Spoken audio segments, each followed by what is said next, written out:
नमस्कार। आप सभी का आप सभी के अपने चैनल जय गुरुदेव उत्तराखंड पर एक बार फिर से बहुत बहुत स्वागत है। आशा करते हैं कि आप और आपके परिजन सभी स्वस्थ होंगे। इसी कामना के साथ बढ़ते हैं आज के अद्भुत क्रमांक की ओर। तो आज के क्रमांक में हम बात करने जा रहे हैं कि जो लोग बहुत ज्यादा पूजा पाठ करते हैं, बहुत ज्यादा आस्था रखते हैं, ऐसे व्यक्तियों के जीवन में ही सदैव सबसे ज्यादा दुख क्यों देखा जाता है। आप सबके मन में यह प्रश्न बहुत ज्यादा चल रहा है और प्रत्येक व्यक्ति इसका उत्तर जानना चाहता है। तो आज के इस क्रमांक में हम बात करने जा रहे हैं इसी विषय पर। तो आइए बिना समय व्यर्थ किए बढ़ते हैं आज के अद्भुत क्रमांक की ओर।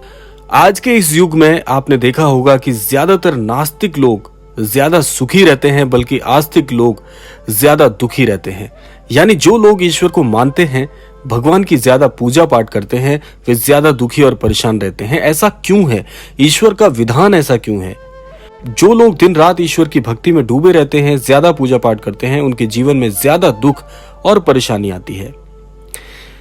इसलिए इस समस्या को जानकर, इस समस्या को समझकर हमारे मन में और प्रश्न आने लग जाते हैं कि ऐसा तो नहीं कहीं ईश्वर हमारे साथ अन्याय कर रहे हैं? क्या वे अपने भक्तों की परीक्षा लेते हैं?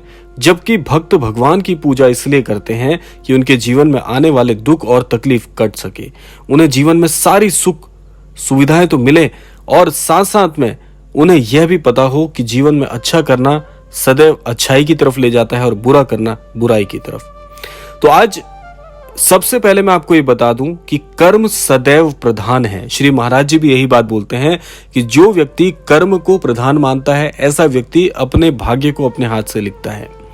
कर्म के आगे तो ईश्वर को भी झुकना पड़ता है। हम भगवान के भरोसे बैठे हैं कि भगवान मेरा ये काम बना दे। हो सकता है कि भगवान आपके भरोसे बैठे हों कि मेरा भक्त कुछ कर ले तो मैं इसका साथ और आगे निभाऊं। हो सकता है कि ईश्वर ने आपके लिए कोई ऐसा काम छोड़ा हो कि उस काम को करते ही आपका पूरा जीवन बदल जाए, लेकिन आप तो केवल ईश्वर के भरोसे बैठे हैं, कर्म तो करेंगे नहीं, तो जीवन में आगे कैसे बढ़ेंगे? कैसे आप अपने जीवन में कुछ कर सकते हैं? उनका भक्तों पर इस प्रकार से विश्वास होता है कि मेरा अनन्य जो भक्त है वो मेरी शिक्षाओं के, मेरे मार्गदर्शन के अनुरूप होकर जीवन में आगे बढ़े तो कुछ कर पाए। इस पर हम क्या सोचते हैं कि पहले वो दे तो हम कुछ करें, और भगवान सोचते हैं कि पहले कुछ करे तो मैं इसको कुछ दूं। और इसी वजह से व्यक्ति अपने जीवन में संकट और परेशानियों का सामना करता रहता है और दोष भगवान को देता है कि भगवान मेरी बात ही नहीं सुनते। मैं तो दिन रात भगवान का नाम लेता हूँ, रोज मंदिर जाता हूँ, पूजा पाठ करता हूँ, फिर भगवान मेरी इतनी परीक्षा आखिर क्यों ले रहे हैं? इस प्रकार के प्रश्न मन में आ जाते हैं। तो आपको क्या करना है? देखिए, श्री महाराज जी भी आपको एक बात बोलते हैं कि जीवन में जो व्यक्ति कर्म को प्रधान मानकर आगे बढ़ रहा है, जो व्यक्ति यह सोचता है कि मेरा कर्म ही मेरा ईश्वर है, और महाराज जी की बहुत सारी शिक्षाएं इसके फलस्वरूप हैं। श्री महाराज जी कहते हैं जो लोग अपने काम में श्री राम को देखते हैं, यानी कि इसका आशय क्या है कि जिस प्रकार से आप प्रभु श्री राम जी से स्नेह करते हैं, उसी प्रकार से अगर आप अपने काम को प्रभु श्री राम जी की तरफ पूजें और उन पर विश्वास करके काम करें, तो आप जीवन में हर कदम जो है वो सफलता की ओर बढ़ाएंगे।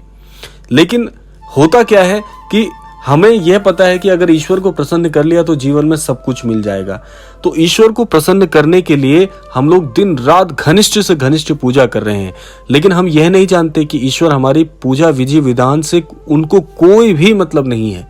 अब आप कहेंगे कितनी अटपटी सी बात है कि पूजा ही न करे फिर तो कहने का आशय यहाँ पर यह है कि आप पूजा विधि विधान तो करें, लेकिन साथ साथ अपना कर्म भी करें।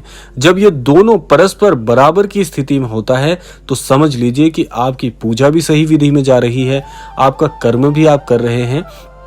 उसके बाद निश्चित तौर पर आपको सफलता मिलना तय है।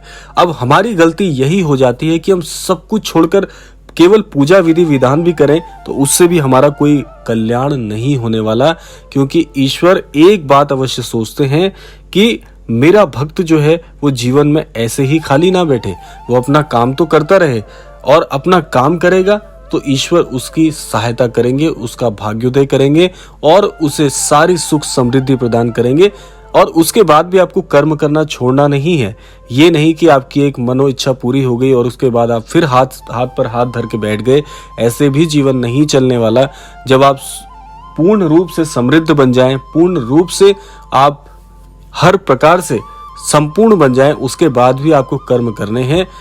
कर्म आप दो फल स्वरूप में कर सकते हैं। पहला कर्म, आप अपने कार्य क्षेत्र को बढ़ाएं, आप अपनी जिम्मेदारियों को बढ़ाएं, औरों को अपनी जिम्मेदारियां प्रदान करें। साथ साथ में फिर आप एक नया मार्गदर्शन पकड़ें कि मुझे और भी लोगों को सार्थक करना है, मुझे और भी लोगों को सीमित संसाधनों के साथ जीवन में आगे बढ़ना सिखाना है। फिर जिम्मेदारी आप स्वयं उठा लीजिए, क्योंकि देखिए सक्षम व्यक्ति ही जीवन में कदम बढ़ाकर और दूसरे जनों को भी अपने साथ लेकर आ सकता है। और श्री महाराज जी कहते हैं कि जो लोग समर्थवान हैं उनका पहला कर्तव्य बनता है कि कर्म प्रधान मानकर और लोगों को भी अपने साथ जोड़कर जीवन में आगे बढ़ाने के लिए उन्हें आप हाथ दें और उन्हें उनका सहारा बनकर उन्हें जीवन में आगे बढ़ने के लिए प्रेरित करें, क्योंकि कोई ना कोई तो ये कर्म करेगा ही। जो व्यक्ति इस प्रकार से अपने जीवन में आगे बढ़ता है कि खुद भी सीखे, अच्छा मार्गदर्शन की ओर आगे बढ़े, अपने जीवन को समृद्ध बनाए और दूसरों को साथ लेकर चले, सही मायने में यही जीवन है। क्योंकि एक बात तो आप सभी जानते ही हैं कि इस जीवन से कुछ भी लेकर हमें जाना नहीं है, क्योंकि हमारा ये जो सफर है, जीवन का सफर, ये कभी भी खत्म नहीं होता, ये सदैव अनंत रहता है। तो अनंतता को अपने मस्तिष्क में बिठाकर कार्य करें, क्योंकि अगर हम अपने जीवन को केवल इसी साधन और संसाधनों में लगा देंगे तो ये जीवन अधूरा रह जाएगा, क्योंकि हमारी इच्छा केवल यहीं तक सीमित रह जाएगी। लेकिन हमें इस जीवन को अनंत देखकर आज के लिए नहीं बल्कि आने वाले समय के लिए सोचकर भी चलना पड़ेगा। लेकिन हर चीज की अधिकता खराब है, बहुत ज्यादा आगे का सोचना भी खराब है, बहुत ज्यादा पीछे मुड़कर अपनी गलतियों पर पश्चाताप करना भी बहुत गलत है, और वर्तमान का समय व्यर्थ करना भी गलत है। हर चीज में सामंजस्य बिठाना ही एक अच्छे भक्त की, एक अच्छे व्यक्ति की पहचान होती है, और इसमें सहायता करने के लिए आपको एक गुरु की आवश्यकता होती है। तो जो लोग श्री महाराज जी को अपना गुरु मानते हैं, तो हमारा पहला परम कर्तव्य यही बनता है कि अपने गुरु के द्वारा दिए गए आदर्शों के अनुरूप अपने जीवन में आगे बढ़ें और सफल व्यक्तित्व को प्राप्त करें। और ये सफलता रुकनी नहीं चाहिए, क्योंकि एक बार आपने सही मार्गदर्शन प्राप्त कर लिया, अपने गुरु के उपदेशों को अपने जीवन का मूल उसूल बना लिया, फिर हमें इस क्रम को बढ़ाते चलना है और औरों को प्रेरित करते हुए अपने सार्थक जीवन से सिखाने का प्रयास करना है।